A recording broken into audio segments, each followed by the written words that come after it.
Good morning. Please rise in body or spirit for our theme of emergence and join in singing hymn 396. I know this rose will open. We are missing our usual sound person today. If we go too loud, we're going to have a lot of feedback, so we apologize. We're doing our very best. Thank you very much. Please rise in body or spirit and join in singing hymn 396. We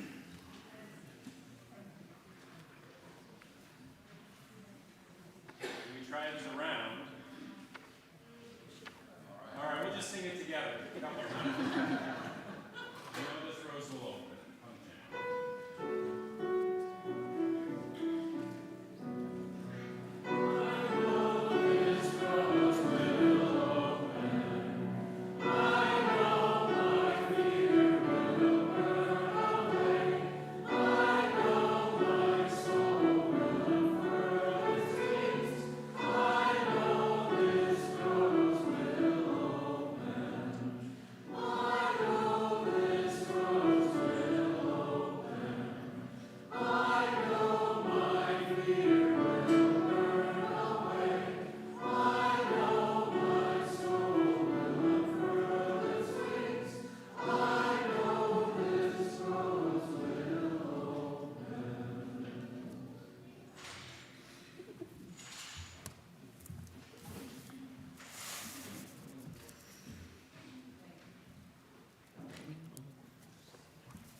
Please join in our chalice lighting words. We light this chalice to celebrate Unitarian Universalism. This is the church of the open mind. This is the church of the helping hands. This is the church of the loving heart. Together, we care for the church and each other. Good morning and welcome to St. John's Unitarian Universalist Church, a home for liberal religion since 1814 in Cincinnati. We're happy to have you here. We're really fortunate this morning to have a guest speaker from among our lay members, Tamra Thacker. Tamra has been attending St. John's for about 7 years, and they are a sign language interpreter at the University of Cincinnati, a crafter. She's doing some beautiful macrame today, and a gardener. Tamra and her husband Rob have 3 children. We're excited to have her with us today. Our opening hymn is number 18, What Wondrous Love Is This? Please rise in body or spirit and join in singing that.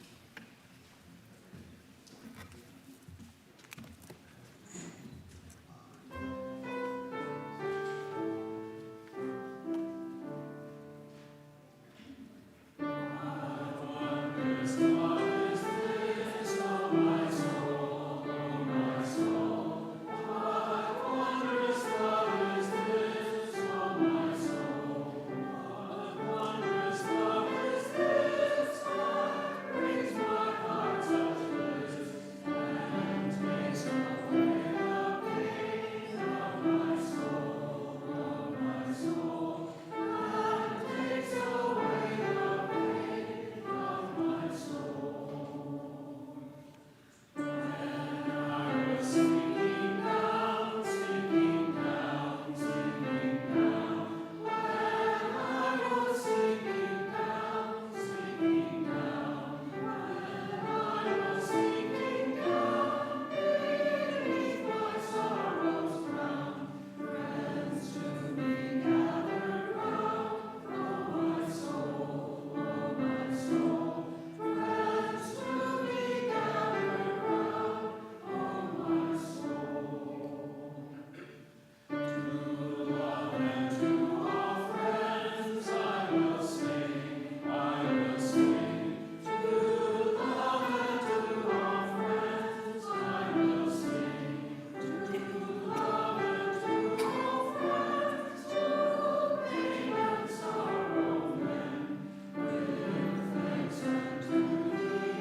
I'm the Reverend Alice Diebel, and I am the worship leader this morning. Please join in our affirmation, words by William Schultz. This is the mission of our faith, to teach the fragile art of hospitality, to revere both the critical mind and the generous heart, to prove that diversity need not mean divisiveness, and to witness to all that we must hold the whole world in our hands. This is the time in our service where we come forward, if you wish, to place a stone in the bowl. It creates a mosaic of our joys and concerns. If you have a joy or a concern and you wish to share it publicly, please write it on a paper and bring it forward, or type it in the chat, and we'll try and reflect those after the story for the children.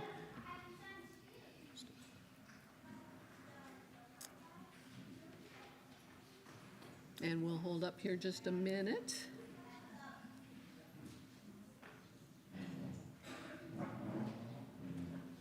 Not sure what's going on. Well, we can start stones.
Flame in the bowl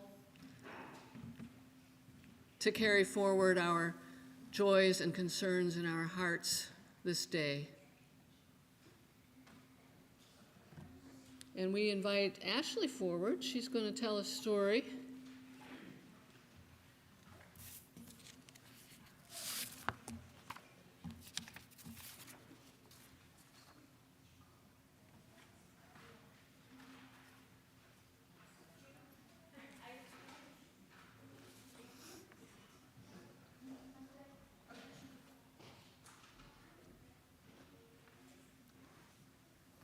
Might have have to turn it on.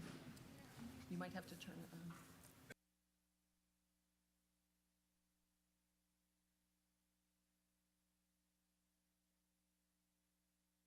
Can you hear me? Good morning. My name is Ashley Rhodes, and I am in charge of the children's programming here. And this is our story for all ages. Sometimes I have kids that come up, and I think I'm going to start making it clear that this is for all ages. So maybe anybody who wants to come up here can. Think about that. But I don't think I'm going to have anybody up here with me today. I'm going to talk about a parable this morning. And I'm making it clear that it's a parable because to me, a parable means it's not really about the story. It's about, well, how does that story help us interact with things? And I like this parable because there's a lot of different things, a lot of different directions you can go with this one. And most of you are going to have heard it, at least the first version I'm going to say. So it starts with a group of blind, wise elders, and they're traveling, and they encounter a new thing. And the first one says, this is this tall, rough, like round thing. It's like a tree. And the second one, I don't have any idea what you're talking about. It's huge and flat and flexible and soft, like a curtain or a leaf. I don't know what you're talking about. And the third one says, you're both wrong. It's like this long snake, but it doesn't have fangs. It's very, it's got this finger and this thumb, and it's actually being very friendly. And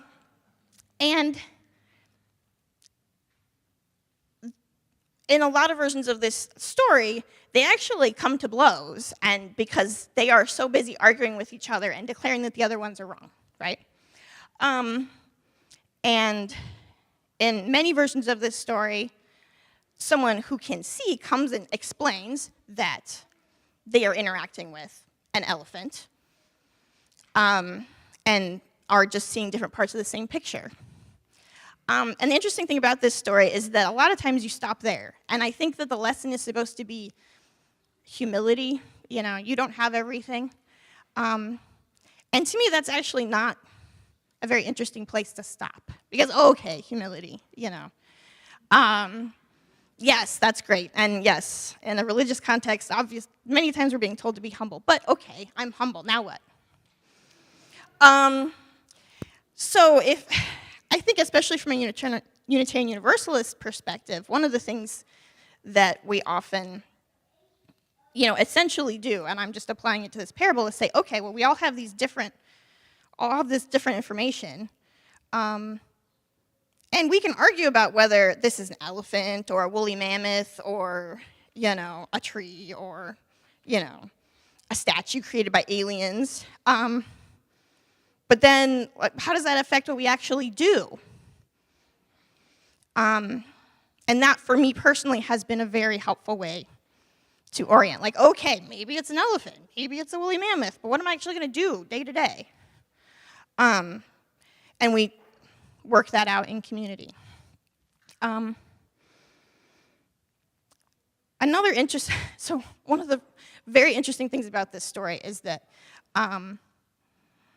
there are different endings to this story. So one other version of this that I think is also helpful for us is, well,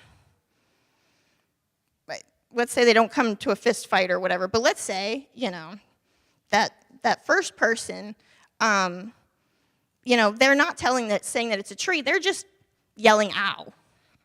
Ow, ow, ow, ow, ow.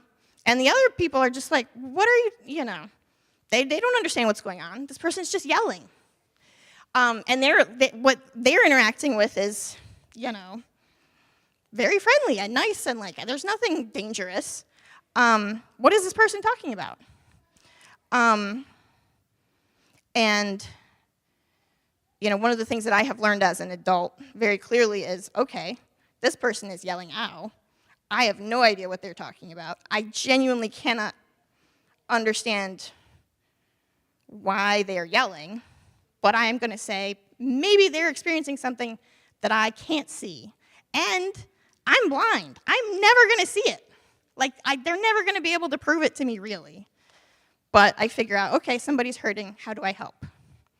And maybe I don't actually know how to help because I can't see. But I'm going to try.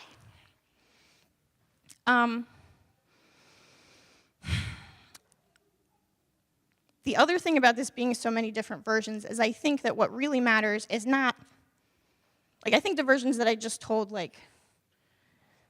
sort of an obvious message, but maybe that's not the message that you need right now. And I think that one of the other important things about Unitarian Universalism is we all maybe need different versions of the story at different times. And ultimately, it's on us individually to say, well, do I need, how am I interacting with this story right now? And so just to end on a different note, I'm going to tell you a different version, which is actually, it's a joke, but it's actually useful in quantum physics. So it's a different version, and it's not people, it's blind elephants. A group of blind elephants is traveling, and they interact something, and they're trying to figure out, they're being told that it's a man. They don't know anything about, what a man is or a person is. And they go and try to find out. And the first elephant does this and says, well, man is flat. And the other elephants do the same thing. They try to figure out what this man thing is, and they all agree that man is flat. Now, it's a joke, but it's also actually, in the field of quantum physics, is a very important thing to remember, is that how you measure things and how you interact with things makes a difference to the data that you get. So, all of that to say, whatever you're interacting with, and whatever you take away from this story or anything that you're getting today, I hope that you feel supported in interpreting it in a way that is useful to your journey.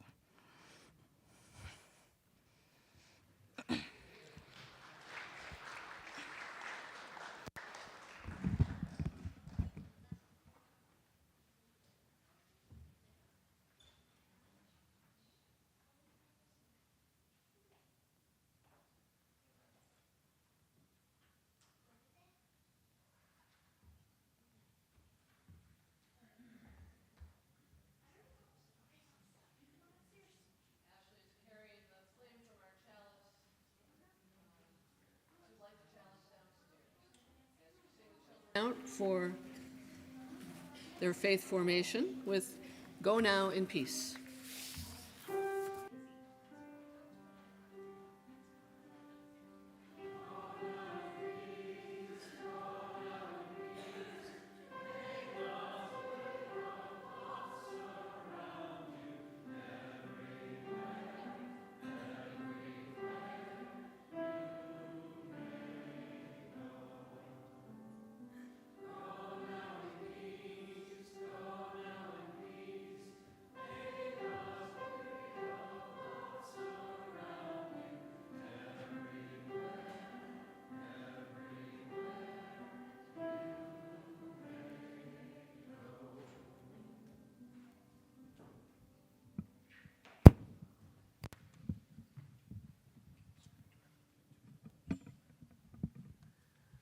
We'll try this one.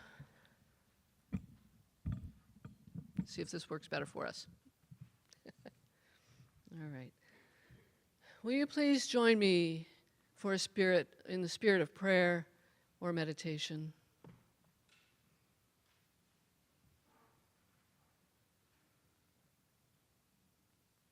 Living Spirit that moves among us and within us, we hold one another in our hearts and prayers for healing. May the abundant love that moves among us rise. We have two sorrows from the community. One from our online community. 8 years ago, yesterday, my friend lost his home and business in a horrific fire, and 2 of the writer's dogs were also killed in that fire. Monica Pellman's father, Bernard Pellman, died last week. He was 91. Please keep Monica and her mother and family in your thoughts and prayers. As we move through the world, there are other events that affect us as well. The anniversary of Bloody Sunday in Selma, the ongoing wars and conflicts around the world. May we come together to ease our sorrows, to support one another in times of grief, and to celebrate together the gift of life that we all have. Amen.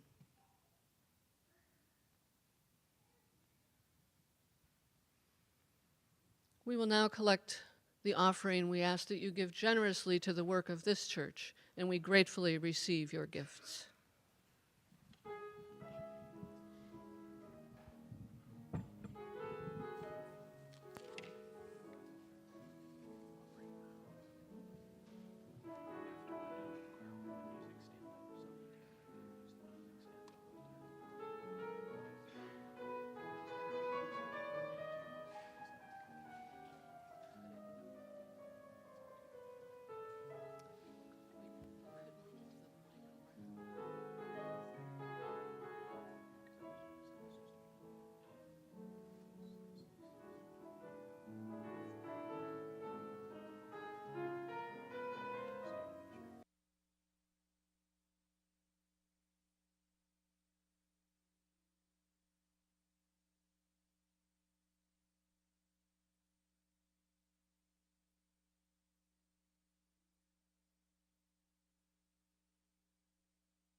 Oh, hello. Can you hear me? Yay. A reading, wholeness. We are beings who seek healing, striving to be whole. We spend years putting together the massive jigsaw puzzles of our soul, painstakingly, dedicatedly putting piece after piece after piece together. Those who are lucky complete the task. We are complete. We are whole. But when we step back to admire our work, our perspective shifts. Suddenly we zoom out, and that jigsaw puzzle that was so large and consuming is just a single piece in the larger jigsaw puzzle of family. And that jigsaw puzzle is just a single piece in the larger jigsaw puzzle of congregation. And that jigsaw puzzle is just a single piece in the larger jigsaw puzzle of community. And you can zoom out and out and out until you see the largest jigsaw puzzle of global community, humanity. But that puzzle isn't the end of it. The puzzle has multiple layers: how we all connect to the earth we're physically living on, and how the earth connects to its atmosphere, and then the space we're floating through. How we connect to our past, all the people who have come before us, and how we reach forward and connect to those who will come after us. On and on and on the layers go. This multi-dimensional puzzle doesn't end. It stretches into infinity. Can you even see the tiny piece that is singular you? But we can follow our heartbeats down through the vastness, down and down and down and down until there we are again, looking at ourselves as a single soul, the puzzle large before us. And the puzzle is not complete. Pieces shift, pieces are lost, pieces get destroyed. We have to set aside our singular puzzle to focus on the community puzzle or the family puzzle, and our own puzzle gets neglected. Whatever it is, no matter what we do, our puzzles are not complete. The work is not done now, and it won't ever be fully done.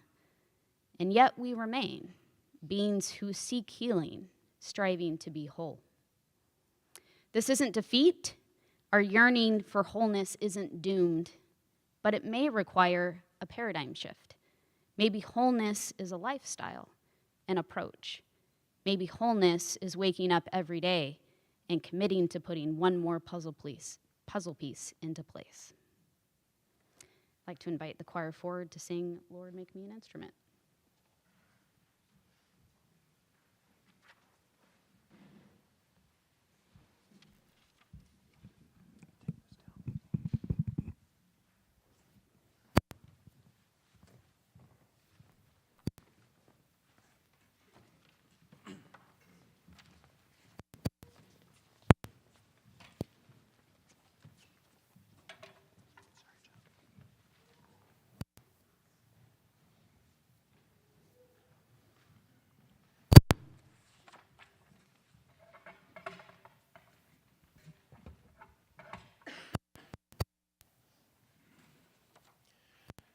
So I just wanted to say something real quick about this piece and how it might fit in with the words that Tamra's going to say today and the general message of healing, compassion. Because when I first pulled this out, some of the choir were like, some of this stuff isn't really fitting with, like Unitarian theology, especially with whatever theology is. But especially at the end where it says, "And it is in dying that we are born to eternal life." But today's message is one about, there's this duality in all the things that we go into. And we are acted upon, and we have the opportunity to act and reply and respond. And that is the message that is the Christian message of Christ's message of everything's flipped on its side. As if you think this is the way that you get eternal life, it's actually in serving, it's in loving, it's in seeking out that peace. Or if you need that peace, you also can receive that peace by giving that peace. So this piece means a lot to me. So I hope you can feel the message of it and hopefully connect it with the words that then Tamra will share.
Sorry, we're improvising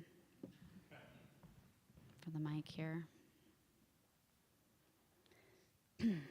That song was a much more articulate way to say anything I'm going to say today, so sorry. Recently, our congregation has been experiencing change and discomfort, and as I've listened in the pew or at home on YouTube, I've thought, well, this feels familiar. Leaving the Mormon Church set off years in my life of change and discomfort.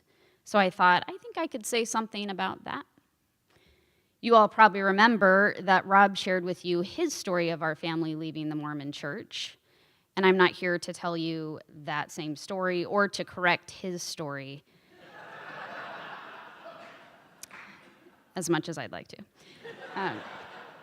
As the two of us have found out over many years, there are 100 ways to tell this story, and each of them has their merits. Today I'm going to tell you a version of the story that focuses on hope, compassion, trauma, and healing. It's probably going to get a little uncomfortable, but that's okay. Sitting with discomfort is valuable. In the summer of 2014, I was consumed by trying to figure out my relationship with the Mormon Church. Was there a place for me inside the church, or wasn't there? Could I continue to find peace and safety in a church that felt like its refuge for me was rapidly shrinking? At the end of the summer, and right before my youngest child was baptized a member of the Mormon Church at 8 years old, I was so mentally drained that I decided to take a break from church. It was my decision, but also felt like an unavoidable need. All of me needed a break. I asked Rob for his support, which he promised to give. I made phone calls to give back my several church volunteer positions and to explain to the leaders of my congregation what was going on. Everyone was so supportive, and I was hopeful. The break was meant to be temporary. I'd figure things out and be right back. Not long, though, after allowing myself to step away from the mental and emotional anguish that I'd been experiencing, when my body and mind were quiet, something completely unexpected happened. In a moment, as if I'd been hit over the head, I had the most profound spiritual experience of my life. It was a complete paradigm shift, akin to converting overnight from Christianity to Buddhism, and suddenly my relationship to everything around me was different. I had previously been wrestling with topics for years, some of them, that all of a sudden no longer mattered at all. I saw things with at once a deep clarity and also discovered a massive internal well of compassion that I hadn't even known I could try to access. I was full of hope, and even though I was barely starting this journey, I was certain, as only young people can be, that if I was kind and patient and authentic, I would continue to hold the support of those that I loved. What a beautiful dream. I still think it is. I'm a hippie out of my time. We could all hold hands and sing Kumbaya, right? But now I started sounding crazy to everyone around me. For example, when asked if I still believed that Jesus was the Son of God, I was genuinely confused and asked back, is that important? This did not go over well with my loved ones, friends, or fellow congregants who had a hard time processing what had happened to me. And that's fair. I didn't know what had happened to me either. I just knew that it was the best gift I'd ever been given. I felt a peace inside me that lasted for months, and I felt like I was radiantly glowing. I didn't have the words to express it, but I knew that the words being used by others, negative phrases like loss of faith or fell away, weren't right. What happened to me was a triumph, not a tragedy. The deep compassion that I felt for everyone around me gave me another gift, one that represented a shift in my personality. I didn't feel any need to drive the narrative. I'm a very opinionated person who had always felt the need to be heard and seen by others. I've corrected a lot of stories in my day. But compassion led me to listen more to others and to say phrases that I'd never said before, phrases like, I'm sorry that my journey has caused you pain. That was not my intention. Is there anything I can do to support you better? As I was feeling this internal growth and expansive light, my external world was, in reality, falling apart. Nearly everyone who had promised support during my pause from the church was now decidedly not supportive. I was now an outsider, a threat. You all probably could have guessed that was coming. In fact, a church leader at the time whom I'd confided in and whom I had previously found to be quite kind and gentle told me just that. Couldn't you guess this would happen? His day job was in HR, so I feel like that's makes sense. I don't want to focus too much on the trauma, but it's an important part of every healing journey. If there's no trauma, what are we healing from? Most of us aren't trying to recover from too much love, support, sunshine, rainbows. So I'll share a few snippets of my experience spanning a long period of time. 1, I lost my best friend of a decade, another young Mormon mother like me, because she just could not get over my new lack of faith. One time, right as Sunday school was about to start, she said, loud enough for others to hear, "I'm surprised that you're here since you no longer believe." I'm not sure what her purpose was in that moment or how I was supposed to respond, but I think that was the last time I went to that particular meeting. Another one, in a moment of frustration, I said to one of Rob's family members, if one more person suggests that Rob should divorce me just because I stopped going to church, I'm going to scream. And she said back to me, yeah, but you know why people say that, right? And I heard in her response what she would never say to me directly, which was, I agree with them. I didn't have an in-depth conversation with her for years after that.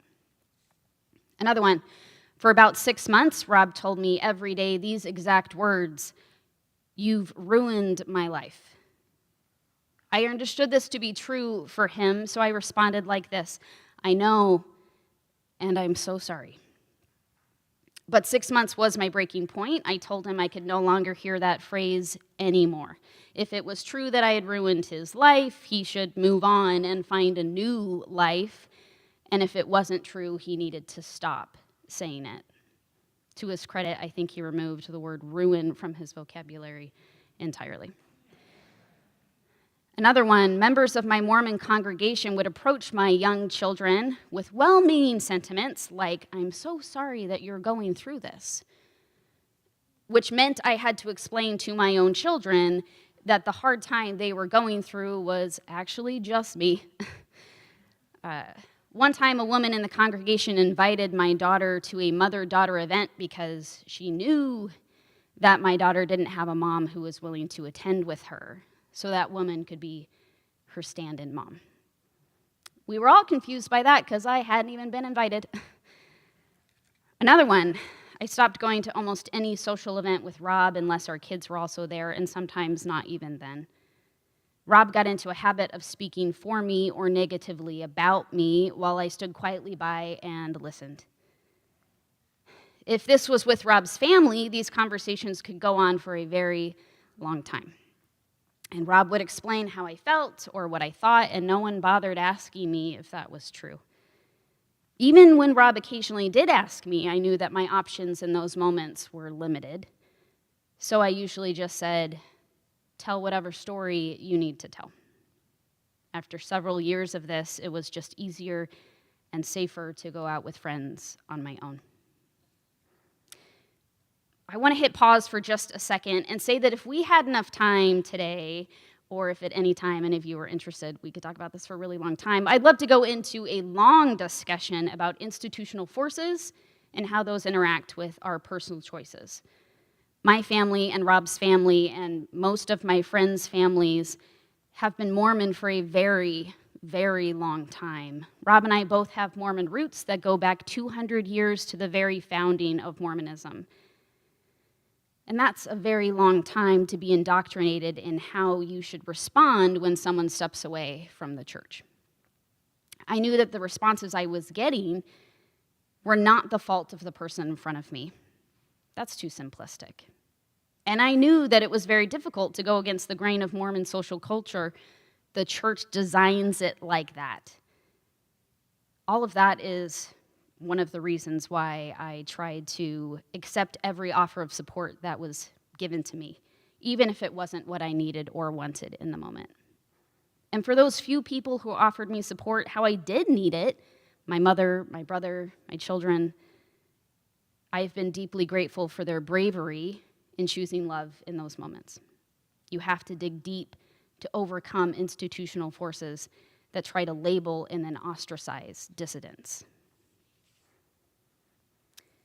Looking back, I can see how nearly every moment along the way was filled with both sorrow and joy, pain and release, damage and growth.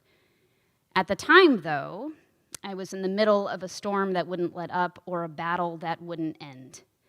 After too many years of performing emotional alchemy, turning negativity I received from others into positivity back out, I became deeply bitter. How is it that so few people bought my vision of a better future? Even those closest to me. Why was I so alone on this journey? I've used a lot of analogies along the way to try to capture how this tumultuous journey felt to me. My favorite is one that outlines in a cinematic way my phoenix formation. It's where I sit down in the middle of a desert and refuse to move. People gather around me and send waves of negativity my direction.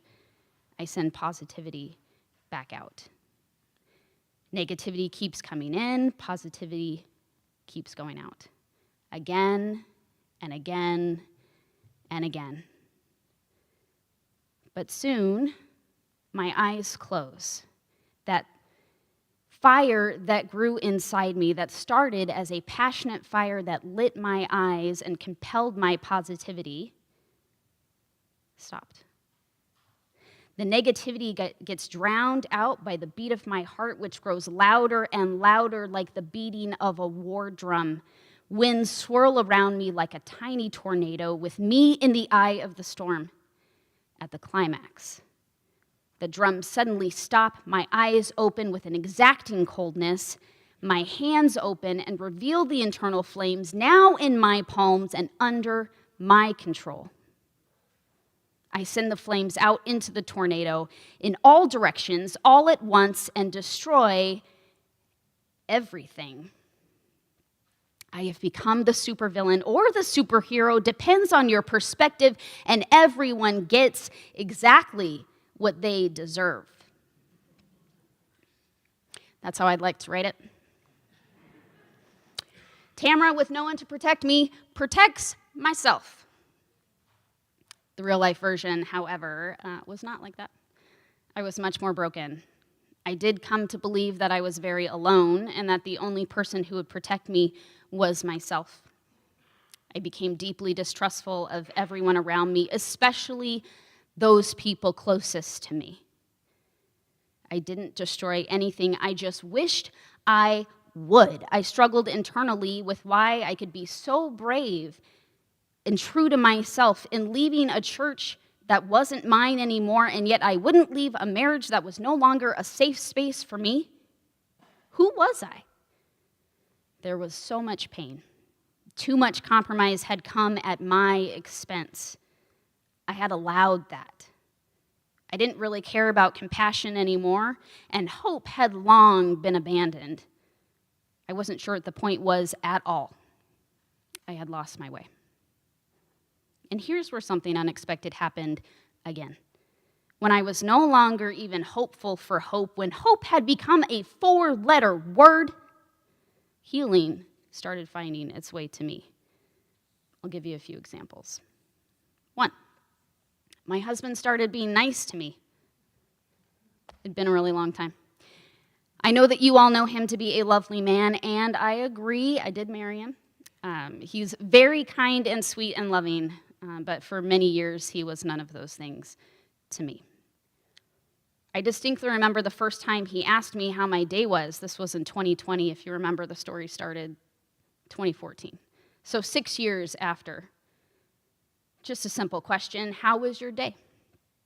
I physically recoiled from that kindness. I believe I responded with something like this: fine. Why? What do you want? What's wrong? It was the start of learning to trust each other again, the start of learning to like each other again. Honestly, I didn't think it would be successful. I've been happily surprised. Another one, for several years, I agreed to interpret every other Sunday at Christ Church Cathedral downtown. When I interviewed for the position, I asked the dean if their Jesus was the nice one or the mean one. Because I don't interpret for mean Jesus. And being paid to interpret for Jesus was the only way I was spending time with Jesus. I would joke with people that I've paid Jesus so much money over the years that he owes me some back. I realized during my time there that I was harboring a lot of negative feelings deep inside my heart towards God, Jesus, religion in general, and even community. All of those things had betrayed me, and I wanted nothing to do with them. Still, I went twice a month to get a paycheck and to use some of that Jesus knowledge I still have from a lifetime of biblical study to benefit another human who deeply believed the message I was relaying. Very, very slowly, my heart opened up and I became more receptive. I didn't reconvert to Christianity. That's not gonna happen. But I was able to work through a lot of my religious, organizational, and community trauma. When I announced I was leaving that position, as an act of gratitude for my service, the dean told me I could pick a charity, any charity, and they'd give thousands of dollars to it in my name. I was blown away. I chose a charity that supports LGBTQ youth and operates a suicide prevention hotline. It was an act that felt cleansing to me. After giving thousands of dollars to the Mormon Church, a religious organization that harms LGBTQ youth, and by the way, is one of the major reasons I left, another religious organization gave thousands of dollars in my name to help LGBTQ youth. I cannot tell you how much good that has done for my heart. It offered healing to injured parts of me that I'd buried deep, deep down. I still occasionally interpret at Christ Church Cathedral, but I refuse to ask for another paycheck. Another one, I chose to be open and transparent on my journey out of the Mormon Church, a decision I have not always felt grateful for. Actually, at the very beginning of my journey, my mom said, "Don't tell anyone anything," and I was like, "What do you know?" A lot. She knows a lot. That decision has opened me up to pain I probably could have avoided by being more private. But it has also allowed others to know that I'm a supportive person that they can turn to. Just as many others listened to my story along the way, I have been able to provide a kind ear to those who need it too. My deep sense of grief at losing my own community helped me know that everyone needs someone to listen. Another one, early in my journey out of Mormonism, I found St. John's, you guys, and brought my family. I instantly fell in love with the community and resonated with the message and set of values that seemed very close to the message and values I would have created myself. My family was not particularly interested, however, and eventually we fizzled out of attendance.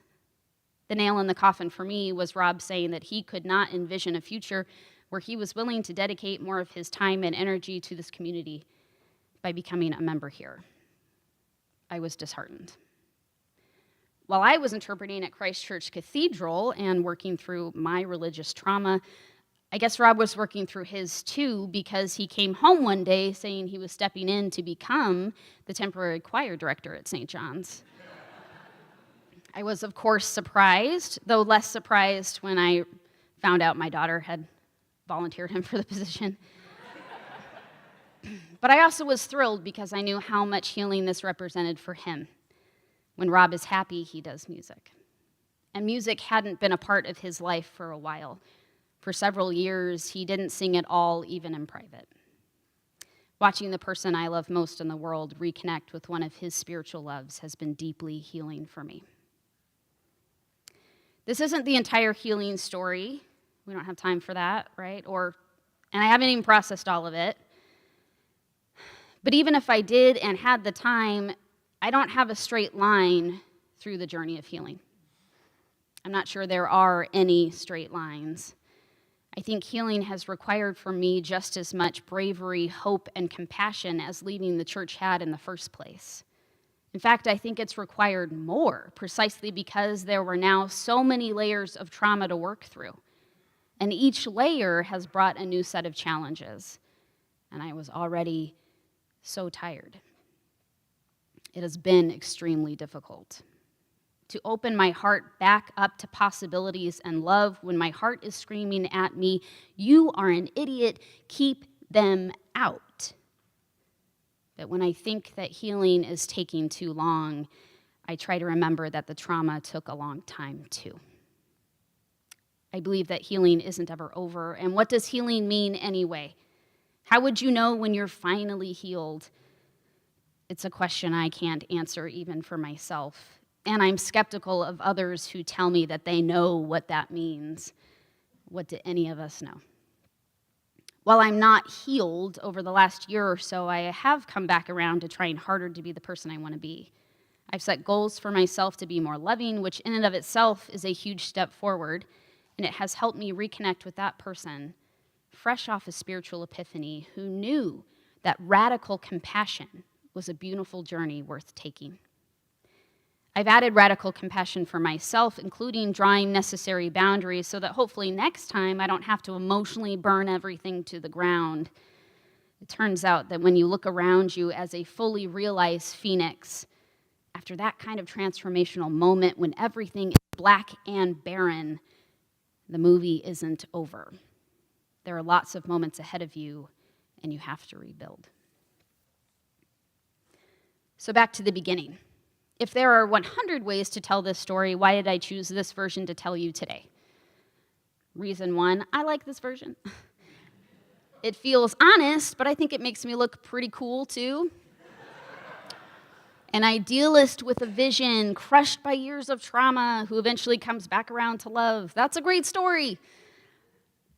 But other people have their own stories that include the trauma I sent their way during the same period of time. I don't love those stories. They feel unfair to me. But there's an element of truth in all of these stories, no matter how much I wish I could just overwrite their stories with my own. Holding space for every story, even the ones I dislike, has been the only way for me to authentically move forward. Reason two, several years ago, I thought I could be a preacher. Obviously, I'm passionate about hope, compassion, trauma, and healing. I have things to say. In fact, while prepping for this sermon, I found an email I had written to myself in October 2017 titled Despair. It hit on these same themes of compassion and despair, love and trauma. I almost scrapped this entire sermon and just read you that email because I thought it was pretty great. It had some good lines in it, like this one. I'm exhausted from trying to offer comfort to hurt people who are hurting me, blaming me for the hurt they are both feeling and extending towards me. That's pretty good. And the email ends like this. I try to offer love, but sometimes all I have is despair.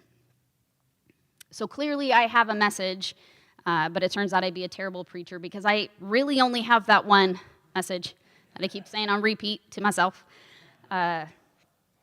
And I'm happy to tell you again at any point in time. I tell people all the time. Usually it's much shorter than this sermon, and it goes like this.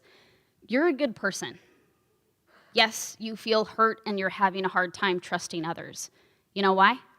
Because people have in reality hurt you and broken your trust. You didn't make that up. You know how I know? Because that's what we do to each other as humans. But look at you, still trying to be a good person in a world that doesn't seem like it deserves your effort. And yeah, you're angry sometimes. I'm angry, I get it.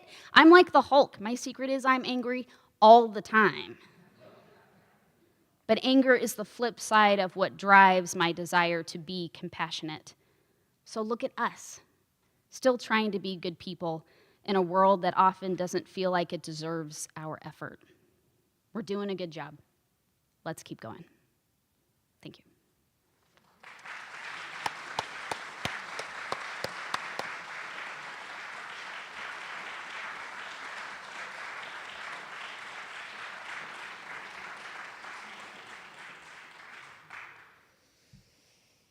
Wow, thank you for that very personal message, and one that does apply, I hope, or I think, probably to almost everybody. Thank you.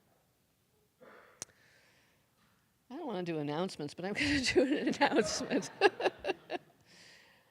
St. John's members and close friends have received an email inviting them to complete a survey about listening circles. Speaking of, compassion for each other. This is a very preliminary opportunity to try and gauge whether people are interested in participating and how many might wish to attend. It's necessary to have some idea before we hire a facilitator. A couple of people have asked about the difference between a listening circle and a discussion group. A listening circle is an opportunity to share one's story in response to some prompts a facilitator uses. A discussion is an opportunity to challenge someone else's opinion. We hope that by hearing the stories of others without debate, we will be better able to craft responses to the concerns that people raise in listening circles. We will not be solving the problems we face in these circles. That will come later. Rather, we'll get about a better understanding of what the problems are, and we hope we will all get a better understanding of each other, especially those who might see the situation St. John's is in from a different perspective.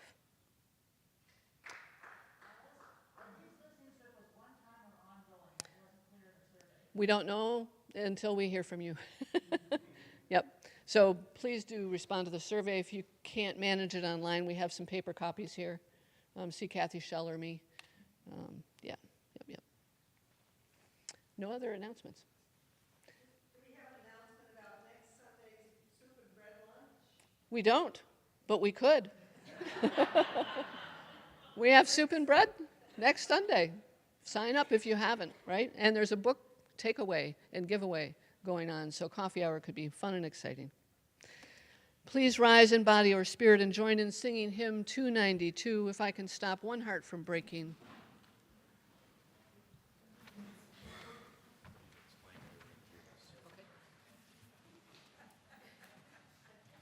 Hi.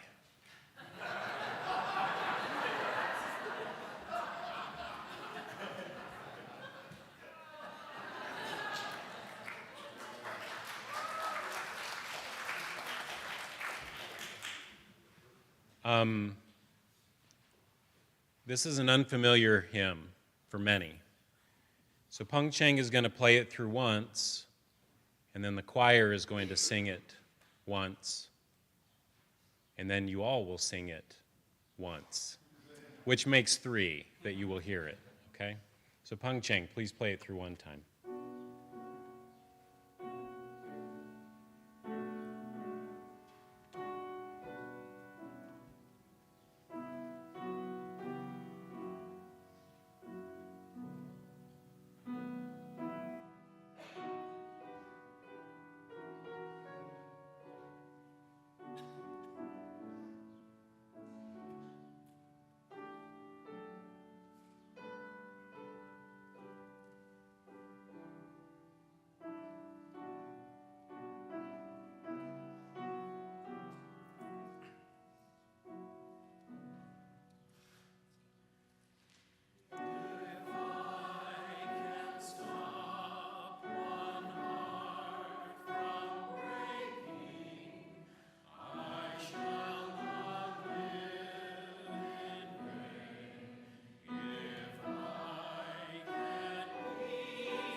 benediction comes from Stephen Charleston.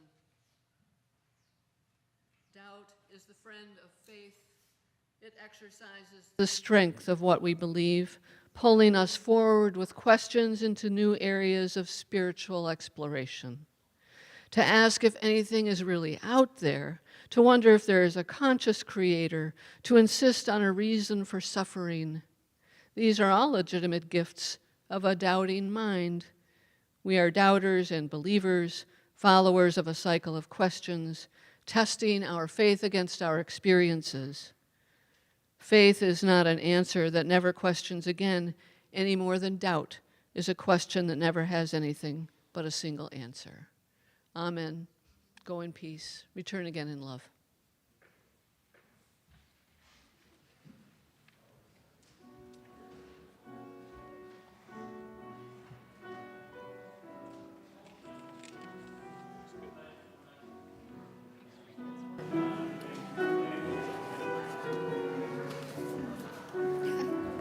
I don't think Tom got his jaw back up for like 20 minutes.